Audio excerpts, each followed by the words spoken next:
Matapos ang eleksyon, tambak na basura naman ang kinakaharap na problema ng MMDA dahil sa mga iniwang campaign paraphernalia ng mga kandidato.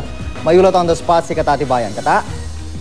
June Maris, nagmistulang tambakan ng basura ang tanggapan ng COMELEC sa Quezon City. Patong-patong na kasi ang mga tarpaulin doon na ginamit itong nakarang eleksyon. Karamihan sa mga tarpaulin na ito ay ang mga nakumpiska ng COMELEC dahil nakalagay ito kung saan-saan at hindi pa sa designated areas lang.